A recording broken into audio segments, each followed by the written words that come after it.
Winning a first championship is hard. Repeating? Impossible, they say. It's both a desired and feared place for successful artists, recording a follow-up album past a monster hit release. Every band we admire has been there. Think David Lee Roth with Skyscraper, past a wild extroversion fire of Eat 'Em and Smile. It's a test that reveals character, amplifies strengths, and weaknesses. Follow-up albums are some of the most fascinating musical products because bands are vulnerable. Their signature sound becomes a double-edged sword, as good songwriting can be camouflaged once the fans have invested their emotional currency in full. Success is a place of lonely hearts, where the audience expects anything but changes. Yes's lyrics for It Can Happen seem prophetic for what was going to be their next studio album, with enough drama and fragile camaraderie that threatened their comeback past 90125. Let me read an excerpt from these lyrics. You can fool yourself, you can cheat until you're blind, you can cut your heart, it can happen. You can mend the wires, you can feed the soul apart, you reach, it can happen to you. It's a constant fight, a constant fight. You're pushing the needle to the red, black and white. Who knows who's right? No substitute, you're born, you're dead.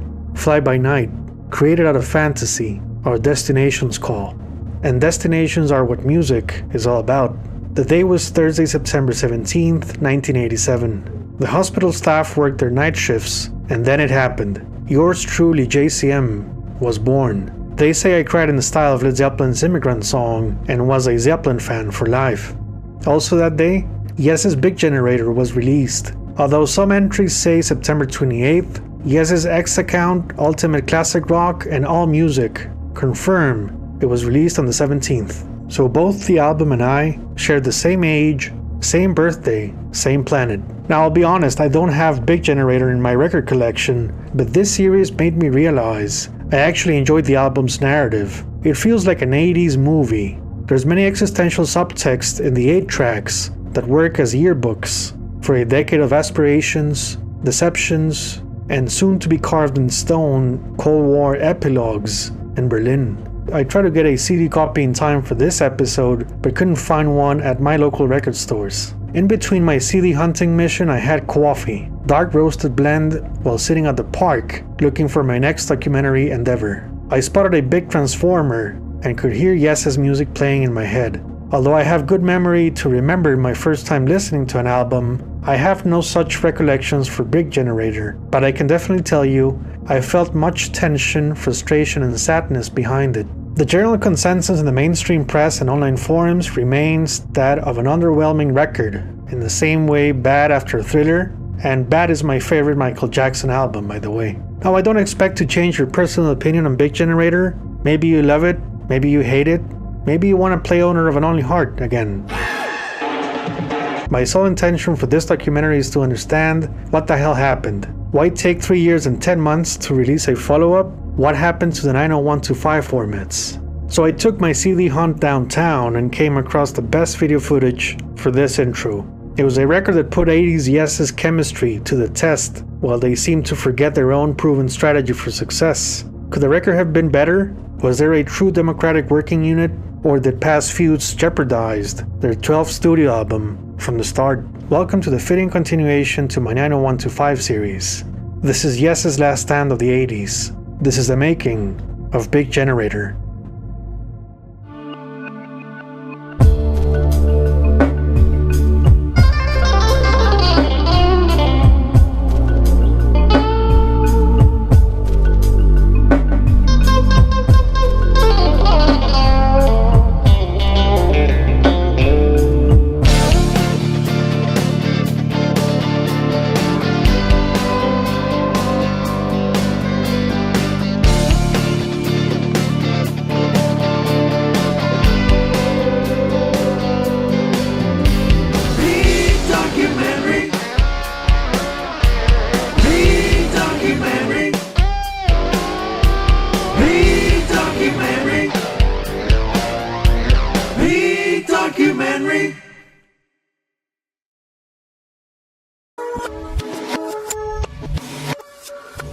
Our story begins on Sunday, February 10th, 1985. Yes played the final date of their 90125 tour in Buenos Aires, Argentina, the day before. It was the end of an ambitious 141 concert series, and they needed time off for yesterday, or should I say, yesterdays. A vacation in 1985 was a risky move for such a profitable group. Where most bands would release a new album every 2 years, Yes hadn't stepped into the studio since July 1983. There was no immediate plan or clear vision for a follow-up. While both Atlantic executives and 90125 patrons, Phil Carson and Ahmet Ertegun, certainly recouped their production investment of almost $500,000, expecting Yes to deliver another hit record was just natural. The problem is their vacation period entered dangerous ELP waters past brain-salad surgery. It took them 4 long years to release works, and we all know what happened. So in a way, it was a familiar ground for the Atlantic power players. The last thing they wanted was Yes going Love Beach. Now talking about patrons, I want to thank my dear patrons for funding and supporting my research process for these episodes. Thank you guys, you are the best.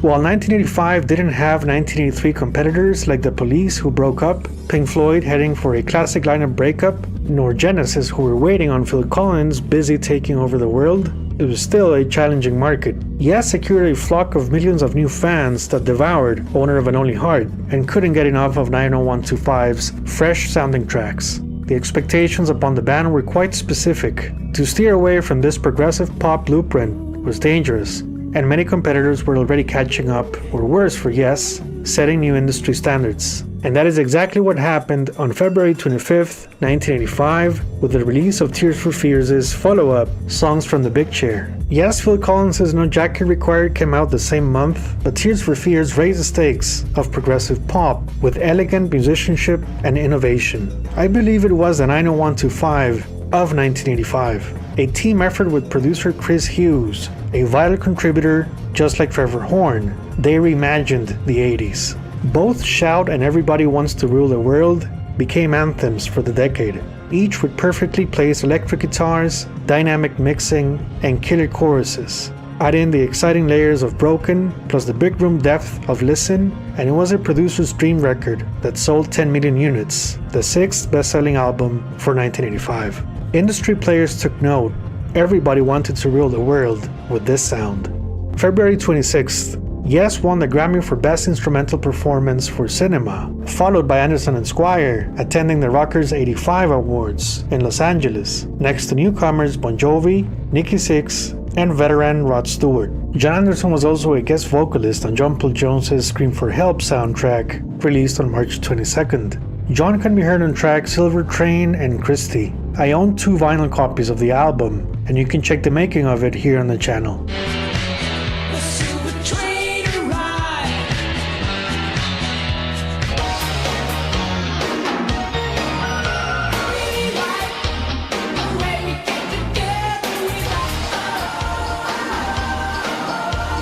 John added another soundtrack credit with the song This Time It Was Really Right, included on the album for St. Elmo's Fire. What about the other Yes bandmates? Trevor Rabin remained close to the studio working on several projects. 1984 saw him getting co-writing credit for Everybody's Cheating off Rick Springfield's Beautiful Feelings album.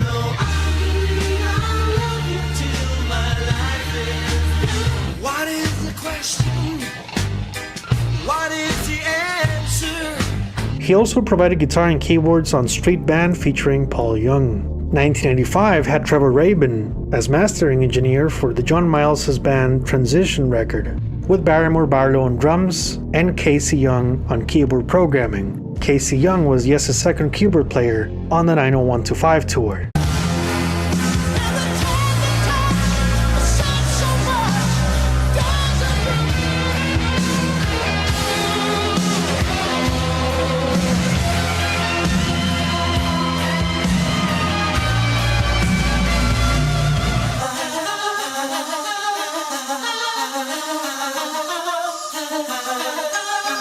Alan White provided his drumming talents for Claire Hamill's 5th studio album, Touch Paper.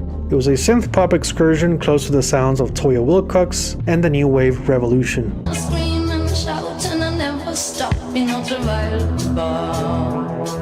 Tony Kaye did stay away from guest spots and studio credits outside of Yes. He definitely enjoyed his precious vacation time. 1985 kept moving with lots of great music. Now, because Yes's 90125 was born out of Trevor Rabin's Lead Cinema project, I will focus on the records that lived in the same universe of sound. March 25th saw the release of the Power Station's debut, with the drums up front and slick production choices that smelled like cigarettes and leather. If Owner of a Lonely Heart was one of the crowning guitar riffs of 1983, May 17th, 1985 was the day Dire Straits delivered Brothers in Arms with Money for Nothing, the guitar intro for the 80s. June 10th had Hunting High and Low by Norwegian geniuses Aha, with groundbreaking pop arrangements and exquisite instrumental interplay. Marillion followed on the 17th with a neo-progressive masterpiece, Misplaced Childhood, while Mr. Mister took the school of 90125 and Asia into Broken Wings' success with Welcome to the Real World, produced by both the band and Paul de Villiers. Write down that name for later. Heart's self-titled album had These Dreams, chasing the dragon of big-sounding drums and bulletproof melodies. It was Heart's 90125. July 1985 saw Live Aid happen, but Yes did not capitalize its good fortune. Just imagine Owner of a Lonely Heart at this event. They didn't need the publicity, but still, a huge absence considering how popular they were in 1984. Now, Phil Collins can be blamed for the Led Zeppelin reunion at Live Aid. You can check my 15-minute episode here on the channel.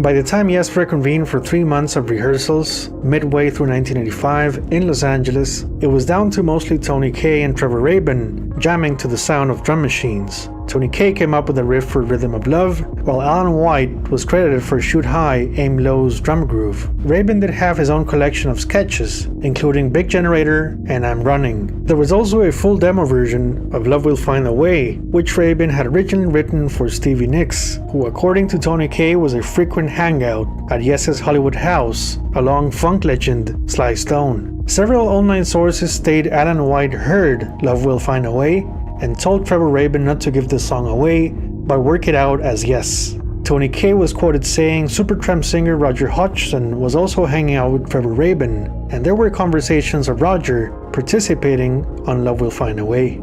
Now, even if Rabin wanted Stevie Nicks to work on it, she was busy releasing her third solo album in November 1985 and would embark on a long promotional tour the following year. Jon Anderson had his own musical ideas in the ways of Final Eyes and Holy Lamb, but wasn't always present for rehearsals. Chris Squire was there, but in the words of his former bandmates, he wasn't really there, while mostly pursuing other lifestyle choices and late-night social gatherings. Squire rented a house in Los Angeles and found himself distracted trying to balance work with the never-ending excitement that 1980s LA had to offer. To live in prog in LA, it was. This resulted in his musical involvement on Big Generator, quite distant from his past Yes efforts, although he did use a 5-string bass with a distinctive low-end sound. Tensions surrounded the camp with Trevor Rabin fearing the dreaded task of label executives wanting another hit song like Owner of a Lonely Heart. Examples like Toto's Isolation, selling 87% less copies than the previous Grammy Award-winning fourth album, added to the stress of Yes topping the 90125 effect. Contributing to the band's challenges was the fact they had no material and had to pretty much come up with all the songs in less than 3 months. While they cashed in their popularity by touring so much in 1984, it was a slight misstep for a follow-up because it compromised precious downtime to actually write new music, almost as if they forgot the label would expect a new album by them. Now you may be wondering, what about the big chunk of cinema outtakes from the 1982 sessions that didn't make the final cut for 90125? Well, those were technically on Trevor Rabin's drawing board, but 1985 is where you can really understand cinema's hesitation of calling themselves Yes in 1983. 90125 was pretty much done by the time Jon Anderson showed up in the story. His lyrics and melodic contributions happened well into the recording process, almost at the end. And hold on. Just before you think I am discrediting Anderson's musical ability, I am not. His solo career and collaborations with Vangelis at the time speak volumes of his enormous creativity and imagination. Throw in the 1985 solo albums by Mick Jagger, Freddie Mercury, Phil Collins, and Genesis' own Mike Rutherford venturing into Mike and the Mechanics, and it's reasonable to think Jon Anderson wanted to contribute his fair share of ideas for Yes's Big Generator, aka Yes West, aka the band he co-founded back in 1968. Jon had a commanding vote in 70s Yes decision-making and songwriting process. Lead singer input in 1985 was just logical. Now Yes was a band that lost many 70s fans with 90125. The longing for progressive rock was a debacle for Anderson, and the record label wanted hits. 90125's producer Trevor Horn was back for Big Generator and allegedly tried to keep Jon Anderson away from the writing sessions, leading to heated arguments and no harmonic convergence, but Horn had his reasons. It wasn't personal, just business. If Yes wanted to aim high and shoot MTV high, they had to follow the 90125 formula to guarantee both production and songwriting values were fine-tuned to sell millions of records. But like with most dedicated musicians, they rarely want to repeat themselves past a hit album. Like Jimmy Page on Houses of the Holy after Led Zeppelin 4, Trevor Rabin wanted to do something different and take chances. Anderson shared this sentiment, wanting to go full Anderson on experimentation and provide his composition talents in Yes for the first time from scratch since his departure in 1979, some 6 years ago. 1985 was a game of strategy, and the big problem lied in the fact neither Trevor Rabin nor Jon Anderson knew each other as true songwriting partners. They didn't know if their visions would click. Anderson, Squire, and White hadn't worked together since Tormato, and the only Tony Kaye, Jon Anderson, and Chris Squire writing credit was 1971's Yours Is No Disgrace. Trevor Rabin was suddenly the new guy in the band. This was reinforced by the media slowly trying to play the Steve Howe replacement card, when Rabin never auditioned for Yes. You kinda hate music journalists for doing this. Now Drama had no Anderson musical input, and 90125 followed a similar playbook. In short, Big Generator was a big experiment of unresolved beefs and undiscovered beefs that were going for the one while slowly walking close to the edge. You can tell by watching some of the 1984 interviews that there's tension within the camp, or should I say Anderson and Squire. I'm sure Atlantic Records executives Phil Carson and Ahmet Ertegun knew about this. Question remains, did they do anything to control the situation? The main conundrum though was that Yes did not fill huge arenas in 1984 based on their 70s catalog legacy. 90125 generated that level of success, Rock in Rio included. It was all fun and games until Yes had to go back into familiar studio grounds where a money-making championship team was in for a long-distance runaround. A similar setting to Emerson, Lake and Palmer 1978, embarking on the Love Beach recording sessions past the Works tour, and kinda Tormato after going for the one. So Yes got Trevor Horn back for Big Generator. What was he up to since 90125? Well, his ZTT record label was quite busy. The Art of Noise's full-length studio album was released in June of 1984, while Horn was the main producer for Frankie Goes to Hollywood's Welcome to the Pleasure Dome, released that same year. Hit singles Relax and Two Tribes were everywhere. Fun fact, former Yes guitarist Steve Howe was credited for acoustic guitar duties on the album's title track. To say Trevor Horn shaped the 80s sound palette is an understatement. His cutting-edge work of electronic rock and roll madness continued on Grace Jones's Slave to the Rhythm and Propaganda's A Secret Wish.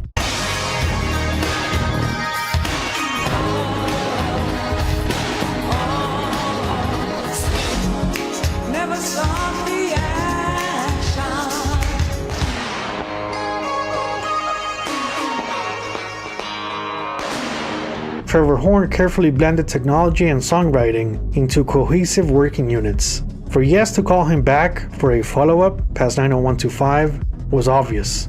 Horn's producer fame kept growing, rightfully so. His vision wouldn't be compromised. He knew what he wanted, and he knew how to get it. Trevor Horn worked well with Yes in 1982 and 1983, trying to work their comeback. It was a different story past the band making so much money on the road in 1984.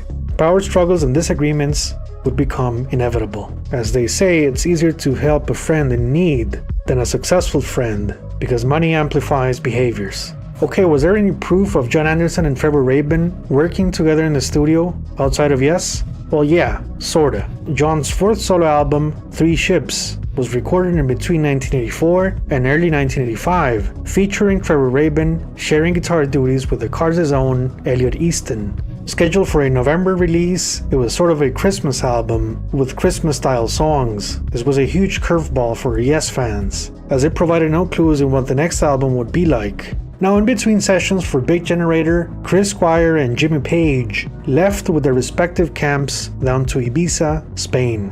Why is this important?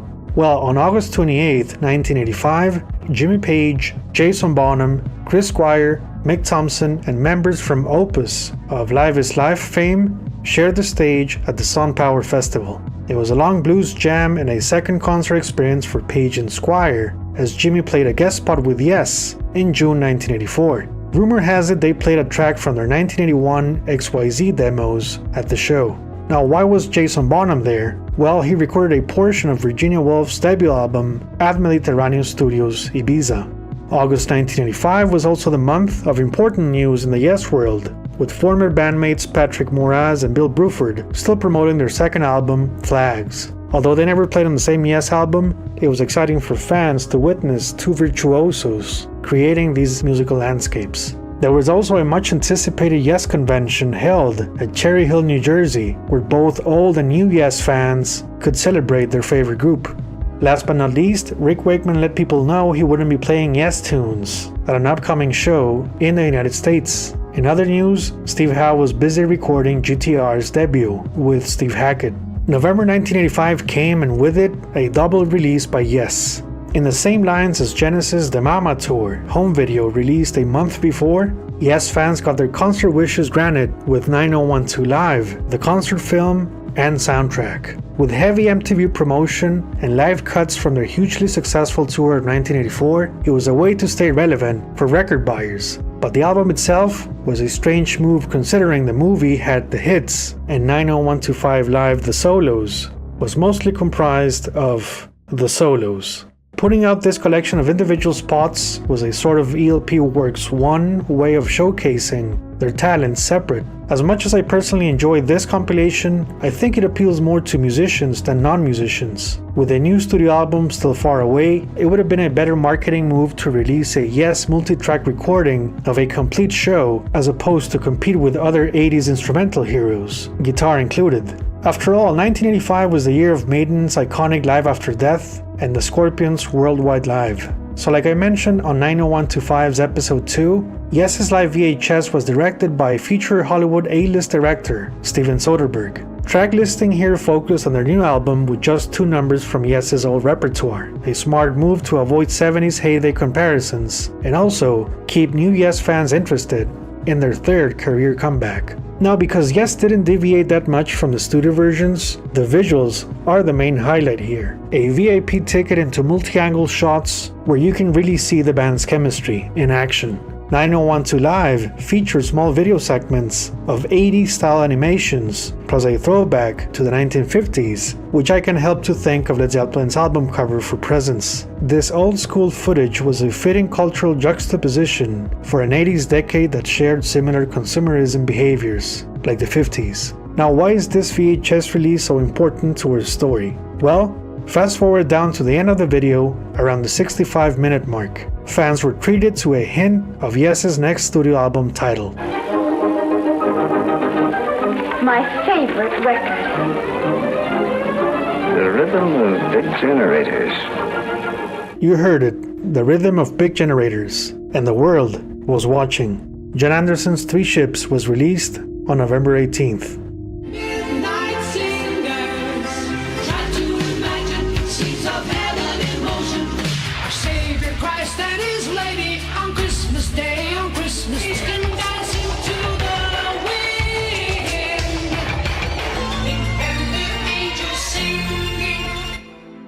While a stronger musical record than their follow-up, Asia's third album, Astra, was a commercial flop, despite a guitarist extraordinaire Mandy Meyer, the most recent addition past Steve Howe's departure. Progressive pop was shaking. Much hopes were placed on Yes delivering the goods in 90125 style. In other words, do what ZZ Top did past Eliminator. Keep the 80s style intact with twin brother Afterburner, released in 1985. The result? It sold half the copies its predecessor did. Fun fact, song Sleeping Bag has one of the samples from Owner of a Lonely Heart.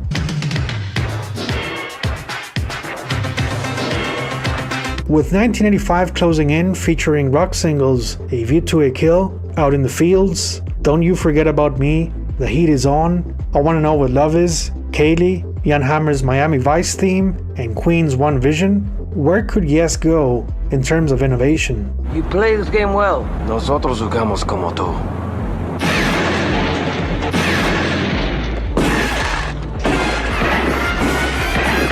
Rush was already deep in the synthesizer rock brilliance of Power Windows. Would Yes go corporate rock like Starship on We Built This City? Or make a strange detour like Robert Plant on Shaken and Stirred? Yes rehearsed 90125 for 9 months, with Rabin producing most of the material beforehand and nobody expecting its enormous success. Big Generator found the quintet working from scratch. The clock was running and the band had to pull songs out of thin air as a democracy. Trevor Rabin welcomed fatherhood into his life. Drummer and producer Ryan Rabin was born on October 8, 1985.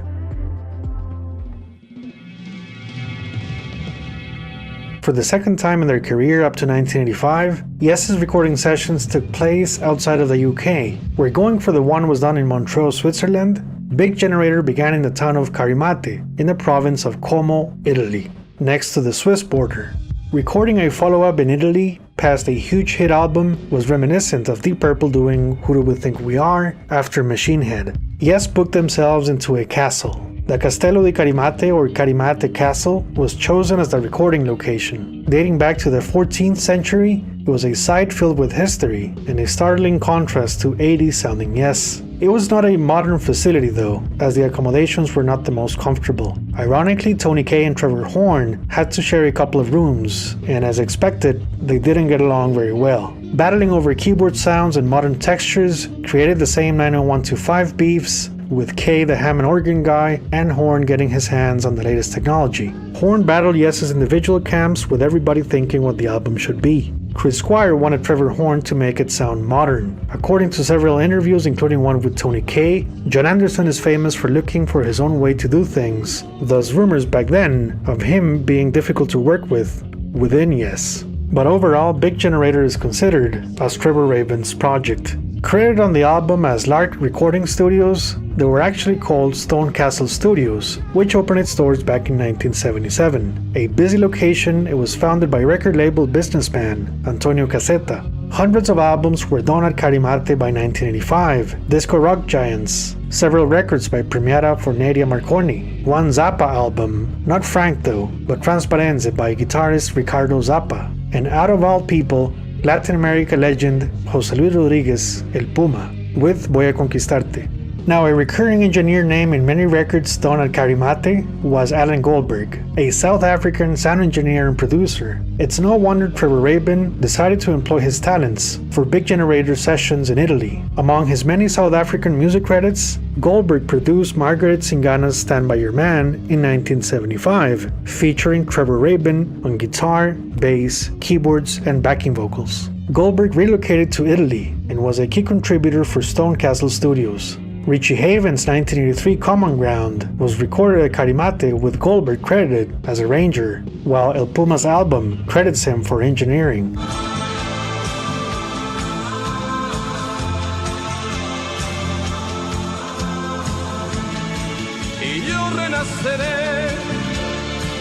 So why Italy? Chris Squire was quoted saying Trevor Rabin chose the site to save money, but Rabin himself refuted this statement. Because Squire had already been to Ibiza back in August, and Rabin also living in Europe at the time, it was an idea that aimed at reuniting the band in a single location to work with no distractions. To have a band like Yes at Carimate was a first for the facility. No other classic rock group of their 1985 stature had visited the recording studio, so to think they got a good rate on it is not a stretch. It was great publicity for the Italian business.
Discovered long ago that to make the perfect Italian pie, you must start with the perfect recipe. By January 1986, Yes had recorded 5 basic rhythm tracks at Carimalti Castle. Judging by the drum sound, I believe these were Rhythm of Love, Big Generator, Shoot High Aim Low, Love Will Find a Way, and portions from I'm Running. Now these tracks shed light on a small problem with the studio space itself. If you check the outtakes and alternate mixes bootleg for the album, you can tell the facility was not 100% acoustically treated, thus we can hear reverb early on. Where Jimmy Page knew how to work this type of room sound, Yes's 90125 production settings made use of a dead space or controlled environment approach to the drums. Thus they took a gamble, capturing this at the castle.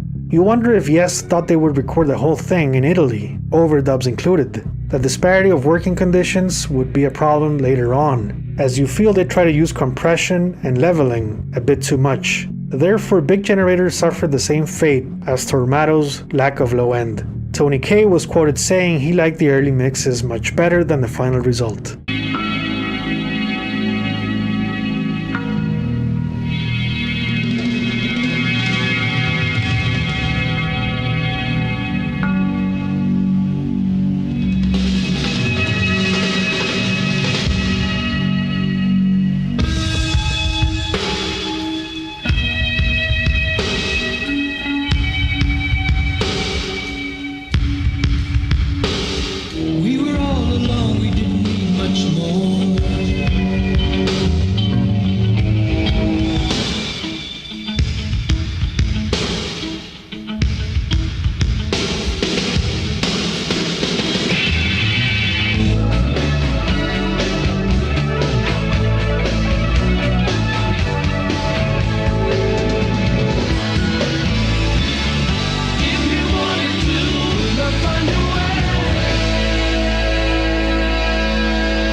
Past Italy, Yes was back in London to record the rest of the basic tracks for Almost Like Love, more drum parts for I'm Running, Final Eyes, and Holy Lamb.